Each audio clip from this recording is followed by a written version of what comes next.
Hello everyone, আজকের ভিডিওতে চলো তোমাদেরকে দেখাই যে কিভাবে হেনা অ্যাপ্লাই করলে আমাদের চুলটা ড্রাই, ড্যামেজ আর ফ্রিজ হবে না। উপরন্তু আমরা যদি এইভাবে হেনা অ্যাপ্লাই করি তাহলে আমাদের চুলটা সফট, স্মুথ, শাইনি, সিল্কি আর ম্যানেজেবল থাকবে। তাহলে চলো কিভাবে হেনাটা প্রিপেয়ার করতে হবে তোমাদের সাথে শেয়ার করি। সবার প্রথমে আমি এখানে বিটরুট পাউডার নিয়েছি বড় চামচের 2 চামচ। এখানে তোমরা চাইলে ফ্রেশ বিটরুট জুসও ব্যবহার করতে পারো। এরপর এর মধ্যে গরম জল মিশিয়ে বিটরুট জুস বা ঘোল তৈরি করে একটা সাইডে রেখে দেবো। বিটরুটের রস কিন্তু হেনার সাথে মিশে চুলে একটা দারুণ কালার এনে দিতে হেল্প করে। এখন আমি নিয়েছি ওশিয়া হার্বালের একটা হেনার প্যাকেট। এটা 100 গ্রামের প্যাকেট, যা আমার চুলের জন্য যথেষ্ট। এবার এই হেনার মধ্যে আমি অ্যাড করছি একটা কফির প্যাকেট।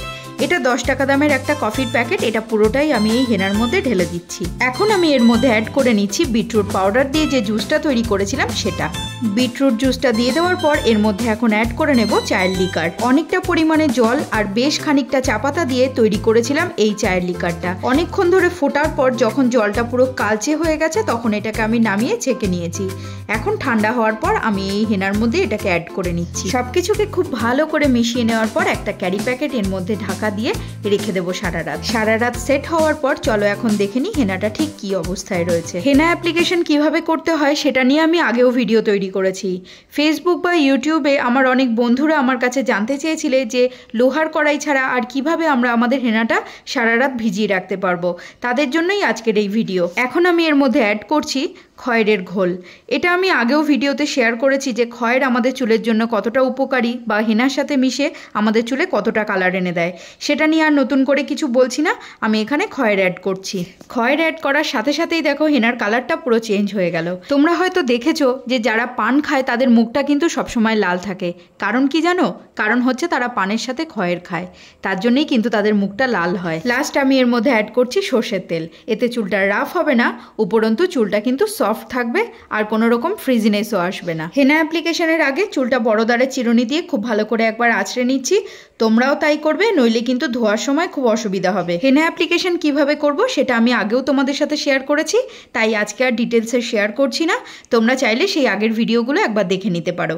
আজকে খুব সংক্ষেপেই তোমাদেরকে দেখাচ্ছি যে কিভাবে হেনাটা অ্যাপ্লাই করবে।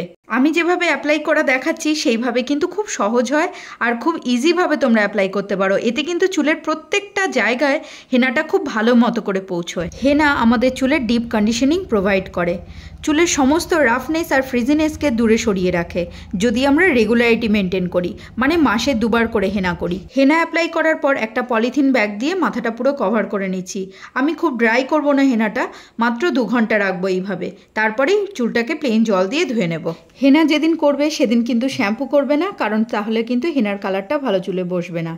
সেই দিনই রাত্রেবেলায় খুব ভালো করে হেয়ার অয়েলিং করতে হবে, আর অবশ্যই সেটা সর্ষের তেলে। সর্ষের তেল কিন্তু এখানে চুলের কালারটাকে দীর্ঘস্থায়ী করে রাখবে, আর কিন্তু কোনো রকম কোনো ফ্রিজিনেসও আসবে না এতে। পরদিন যে কোনো একটা হার্বাল শ্যাম্পু দিয়ে তুমি তোমার চুলটা খুব ভালো করে ওয়াশ করে নাও। দেখো বন্ধুরা, শ্যাম্পু করার পর চুলটা কতটা সফট, স্মুথ আর গ্লসি দেখতে লাগছে। রাফনেস, ড্রাইনেস একটুও নেই, কতটা স্মুথ দেখাচ্ছে। তোমরাও যদি এইভাবে হেনা অ্যাপ্লাই করো তাহলে তোমাদেরও চুলটা সফট, স্মুথ আর গ্লসি হয়ে উঠবে। আজকের ভিডিও তাহলে এই পর্যন্তই। দেখা হবে তোমাদের সাথে নতুন কোনো আবার ইন্টারেস্টিং ভিডিও নিয়ে আমার এই চ্যানেলে।